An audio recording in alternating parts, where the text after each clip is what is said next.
अपने हाथों को उठा, बैठ जाओ 2 सेकंड के लिए।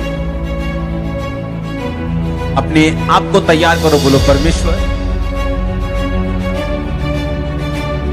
मैं समर्पित करता हूं अपनी जिंदगी, अपनी इच्छाओं को, अपने शरीर को, अपनी मन को, अपने तन को, अपने धन को, अपने हर एक चीज जो मेरे साथ जुड़ी हुई तेरे सामने।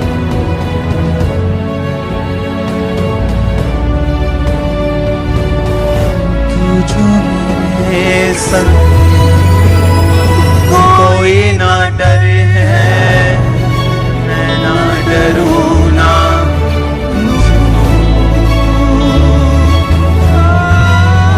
आगे ही आगे बढ़ता चलूं मैं, पीछे कभी ना मुड़ूं।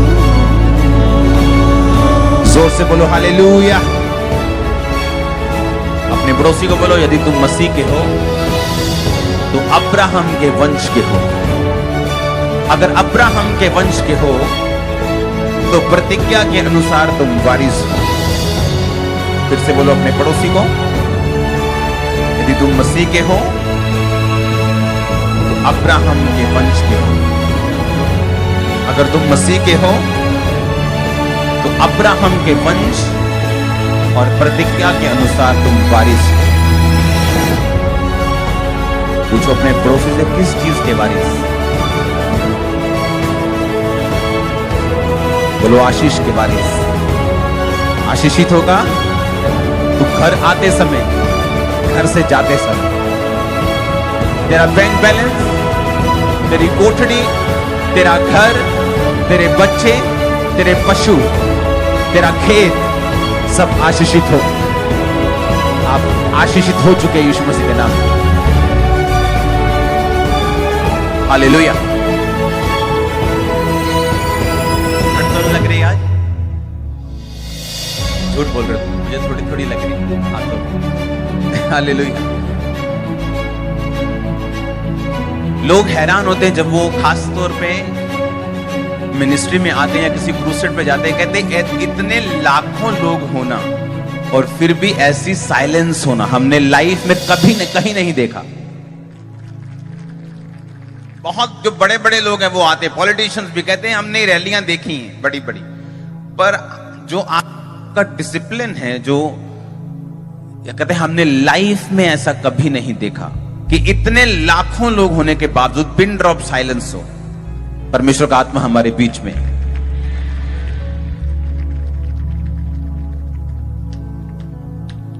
हालेलुया। अपने पड़ोसी को बोलो तुम मसीह के वंश, अब्राहम के वंश और प्रतिज्ञा के वारिस। आमीन।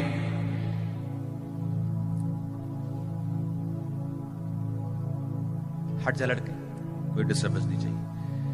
फिर से बोलो अपने पड़ोसी को यदि तुम क्रिश्चियन हो, मसीह के हो, बैप्टाइज्ड हो तो अब्राहम के वंश के हो और प्रतिज्ञा के अनुसार तुम वारिस हो। आमीन। आप हर एक अच्छी चीज को अट्रैक्ट करेंगे अपने लिए। हर बेस्ट चीज आपकी ओर चली आएगी, आप देखना। आपको अपने आपको प्रॉमिसेस के ऊपर होल्ड करना होगा, क्योंकि लोगों को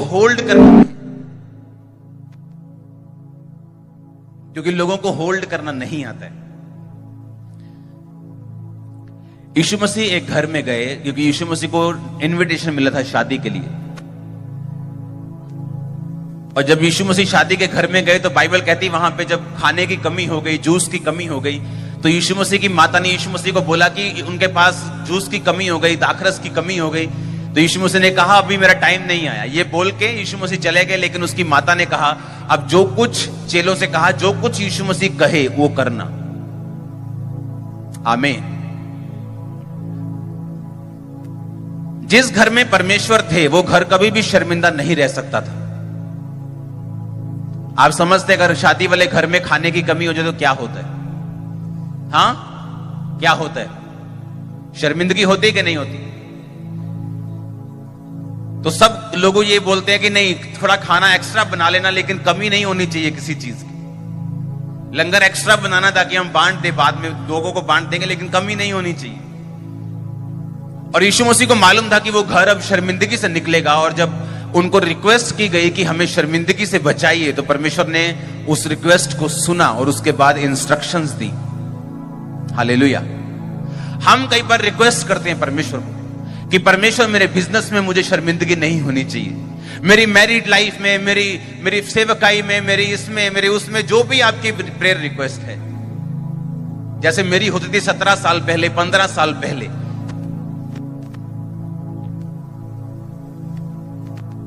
जब आप परमेश्वर को अपनी रिक्वेस्ट बता देते हैं, जब आप परमेश्वर को अपनी प्रार्थना बता देते हैं, उसके बाद आपको होल्ड करना पड़ता है, आपको बिलीव करना पड़ता है कि वो इंस्ट्रक्शंस देगा, वो कुछ मेरे दिमाग में डालेगा, वो किसी दास के जरिए बात करेगा, वो किसी सर्कमस्टेंस के जरिए बात करेगा और मुझे इस सिचुएशन से वो निकाल देगा।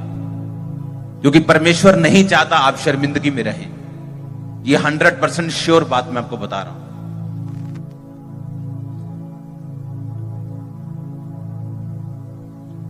लेकिन उससे पहले आपको उसके प्रोमिसेस पर, उसके वादों पर होल्ड करना होगा। वो जल्दी का परमेश्वर नहीं। अगर आपको जल्दी है किसी मिरेकल की, आप उसे गवा देंगे, आप उसे मिस कर देंगे, वो आपकी लाइफ में नहीं आएगा। लेकिन अगर आप ये बात जानते हैं कि परमेश्वर ने आपको वापस नहीं मोड़ना, आपको खाली नहीं उसने जाने देना, और अगर आप स्टिक हो चुके हैं, अगर आप खड़ चुके हैं, अड़ चुके हैं अपनी जगह के ऊपर, आप परमेश्वर को बोलेंगे, परमेश्वर, जैसे उस औरत ने, उस मरियम ने बोला कि परमेश्वर, यीशु मसीह इस घर में दाखरस नहीं, कुछ करो।